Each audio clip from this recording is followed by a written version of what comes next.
Hello and welcome to another DC fast charging test, this time with the Honda E. This is one of the coolest city cars on the market. I'm going to get it starting, get the charging session going, and then I'll tell you all about it, the testing procedures, and everything you kind of need to know about this little city car that's just so cheerful, so fun. I'm just outside of Munich, Germany with this car. It is one of my all-time favorite EVs. It doesn't come to the US, unfortunately, but I think it's the perfect city car. So let's get this test started and we'll see how it does charging from 0 to 100%, logging the curve from start to finish. Before we start, this car has about a 100-mile range. It's not been rated by the EPA, but I would say 100 miles seems about right given my day with it. I received it at 95% state of charge. It's currently sitting at 0 after blasting down the Autobahn at top speed, 150 kilometers per hour. I believe it has a charge rate of about 50 kilowatts, something like this. We're at an Ionity charging station. And I think what we'll do is we'll get it plugged in. It's a 35-ish kilowatt hour battery pack. Let's see how much we can add to it and we'll log the curve. I'm pretty excited. So let's get all the cameras on, start the test, see how she does.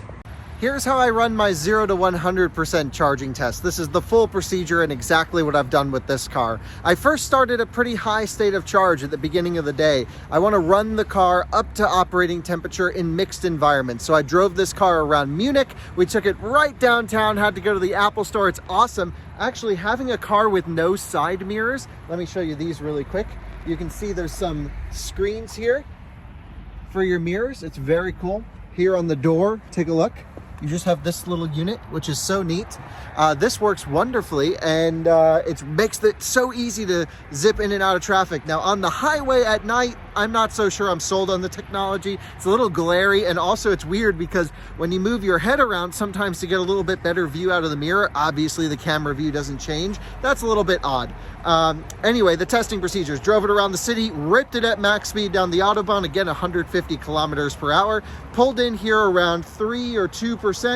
We're already tapering off max speed here at 10%. Well, we'll definitely talk about that. Ripped it around and made sure everything was really toasty. Then for the last few percent, I gently brought it down to 0. I drove about 40 to 60 kilometers per hour until we reached 1% state of charge. Pulled in here to the parking spot, ran the heater at full blast until it ticked to 0. Then I shut off all loads. The only thing on the car right now are these awesome running lights. It has parking light mode on. And other than that, no electrical draws. So then I plug in the cars and we just charge it from dead to full. Now, this particular test isn't the full story. Sometimes EVs charge differently. If you start charging at 10, 20, 30, 40%, the rest of the curve can be affected. We can play around with those numbers, but it's important to start with the baseline, dead to full.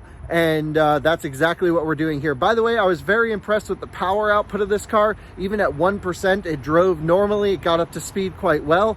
And so overall, seems like a really awesome car. I love the interior, love the exterior. We will have reviews coming on this car, but for now, let's at least log the charging curve. You guys are always complaining about how dirty my car is in videos, and a company called EV Wash has reached out to solve this problem. This is a reusable, sustainable washing system that's branded specifically towards EVs. Take a look at this. It comes in this really nice carrying case. I can open it up. I have all of the towels I need, all of the different equipment I need, for example, glass cleaner. And when this really nice bottle runs out, you can purchase a refillable, 100% biodegradable refill pack, fill up your bottle, and that way it's much more sustainable than normal car cleaning products. EV Wash, use the code OUTOFSPEC30 for 30% off your order. Link is in the description. So as in every DC fast charging test, let's go through the entire curve. Again, Honda E's battery is warm, but not too hot. It's being plugged into an Ionity fast charger that can certainly more than max out the claimed peak rate. So let's hit the play button and see how this thing goes. Plugging in instantly up to 46 kilowatts right away. 47. It looks like it's requesting about 137 amps down at 4, 5, 6%. This isn't bad for a small battery pack. Again, 35 kilowatt hour gross. We'll see the usable, especially towards the end of this, is going to be a really interesting thing. So stick around for this whole charging test. One of the reasons we do 100% DC fast charging tests is not just for the curve, but also seeing how much energy we can stuff into the car. Still rocking 40 plus kilowatts. It's not ideal. We did come off peak at around 10%, but look, 40 kilowatts on a 35 kilowatt hour pack, I'm fine with that. 25% is reached in about 9 minutes. Hey, that's pretty good. Again, this car has such little range, about 83 miles at 70 miles per hour is what our test achieved that we did right after this test, I believe. And so that's not great. Now we're down to 30 kilowatts. So it's like, okay, DC fast charging at this point, the relevance of it is kind of, well, down. 29 kilowatts, you got to be kidding me. You know, Smart Electric can charge at 22 kilowatt AC all the way up pretty much to full, so, or at least to 80%, I believe. Anyway, you know, this is a city car meant for city driving, but you can DC fast charge it here. I think this is about the point 50% that you really want to unplug. We just went from 0 to 50% in 20 minutes flat, which is absolutely perfect, you know, for a city range EV. That's enough just to get you a top up to get back to your home or your apartment where you have home charging, hopefully, and you can charge this car up to 80% daily. There is, of course, a charging limit inside the car that you can set a home or away maximum charge limit of, you know, anywhere from, I believe, 40 to 100% in 10% increments. That's really great for preserving the lifetime of the battery. You can see right now it was just pegged at 30 kilowatts, but then at 61%, it goes down to 19. Just really trickle charging this thing. Again, I've, you know, DC fast charge small batteries before, Mini Cooper SE that hold 50 kilowatts all the way up to 80+%, or at least in that region, and blows away this thing from a DC fast charging perspective. And while that Mini Cooper SE has significantly more range because it's a little bit more efficient and you can use more of the battery pack, this here just seems, I would say, I wouldn't say unacceptably low for a car because it's meant to be just for the city and level 2 charged all the time, but just it really reiterates that this car is meant for driving inside of a city and never out onto the highway. But you can DC charge it in a pinch. If you're going to go to the grocery store or something where there happens to be a CCS charger, sure, go ahead and plug in. 75% state of charge is achieved in 38 minutes. It's still pegged at 19 kilowatts. You can see pack voltage came up from a relatively low, I believe 350, 360. Now we're up into the 380s. This car, I'll preview you, is about 400 volts fully charged. So a big voltage disparity between 0 and full, which is unusual. 80% is achieved in about 43 minutes, which is not terrible. Anything under 45 minutes to 80% is not good, but it's not bad. I'd say that's in the acceptable level. But again, it's only 22 kilowatt hours that we've stuffed in this thing by the time we get to that point. And keep in mind, the kilowatt hour counter here on the Ionity screen is energy that's being delivered to the car, not energy that's being stored in the battery pack. It has to run cooling pumps. There's charging losses, of course. So you have to factor about a 90% efficiency, maybe 92% efficiency on the best of days. Of course, as power level goes up, efficiency will essentially have more power loss, I squared R. But here with such low power, I'm going to go with about 95% efficiency, I think.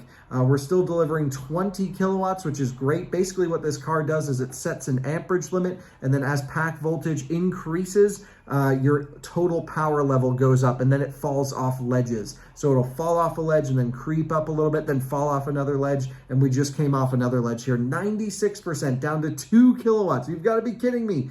This is ridiculous. I mean, absolutely low charge levels here, and now it's creeping up to 5. What this shows me is that the battery pack is doing a little bit of top balancing, it's doing a little bit of calibration, and it shows that the BMS really doesn't know what's going on inside the battery pack. Now, I'm not sure what this car's life was before I got it. Typically, I'd like to spend a couple days recalibrating everything. I didn't have the chance to do this here, but I did full charge it and run it all the way down, but I didn't really fully calibrate it. And I think that's leading to some of these percentage discrepancies here. You'll notice here in a second, the car actually shuts off charging at 98% state of charge. The reason for this is it's not because it's actually at 98%. When it cuts off charging, it's reached max voltage. It's done right there. and you know, just finished up. And the reason it does this is just because the BMS has drifted from actual state of charge. And also when you're DC charging the car, it pulls up pack voltage so high that it can hit a top voltage limit and say, hey, no more. If you were to AC charge the car or charge it slowly up, you might actually not run into this issue as often. But I do see this on some, I would say, not poorly calibrated battery packs, but maybe poorly managed battery packs. I see it on a lot of older EVs that have had a lot of time to drift in their BMS calibrations. Anyway, let's jump to a clip where we actually finish off this video here in person, where I replug it back in. We try and get it up to 100%. And essentially what you need to know that I didn't mention here in this is, first off, thank you for watching. I didn't end the video with that because I didn't really know how this was going to go. But thank you so much for watching and supporting our channel and watching our EV charging tests and range tests and reviews and everything. It's been amazing to have all the support from our audience, of course, and it's been great to meet so many of you here in Europe, actually. Secondly is the car is stated a 35 kilowatt hour battery pack. Now, this particular car had about 8,000 kilometers on it, so it's about 5,000 miles of journalist driving, hard driving, probably full charge, empty charge, you know, lots of accelerations, but still, that's not that many miles. And we've only added about 27 kilowatt hours to the car. And I think at the end, it goes up to about 28 kilowatt hours by the time we finish this whole thing off. But keep in mind, that's charging power delivered, not that what went stored into the battery pack. So I'm not sure if this car either had a really degraded battery pack or there's just massive buffers. I wouldn't be surprised if there are massive buffers because it had huge acceleration down at the bottom. At 1%, this thing still rocketed off, which is a good indication that there's a big bottom buffer on the battery pack. Anyway, again, thanks so much for watching. Let's jump back to the charger and I'll see you on the next video. Bye-bye. And there's the ending for you. For some reason, the car cut out at 98% state of charge, only adding 27 kilowatt hours. Oh no. My guess is perhaps what happened is the BMS is confused and it's actually at 100%. What I'm going to do is unplug, let it sit for a minute, and then try to reinitiate charging to see if it will finish off at a indicated 100, because the car inside is also reading 100%. Or sorry, the car inside is also reading 98%.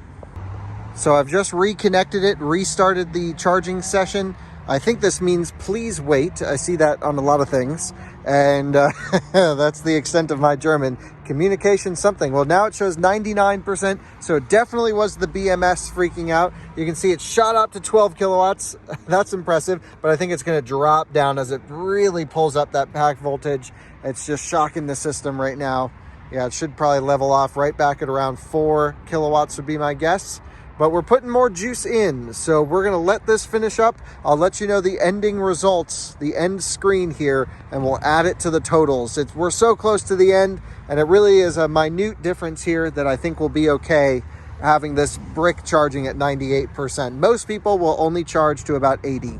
Yeah, in just literally seconds, it went 98, 99, 100, and I assume the BMS calibrated, and it said, oh, wait, I'm actually full. 400 volts probably means it's full, although it's still delivering energy extremely slowly. 4 kilowatts isn't bad, though, I guess. Maybe not. I'm still surprised we only got 28 kilowatt hours in this thing. Man, I thought it was going to have a 35 kilowatt hour pack. That's crazy. Yep, and just after 200 watt hours, it's completed at 100%. So it's totally BMS just getting calibrated here, but at least we're at 100%, and that's the end of our test. Very interesting, to say the least.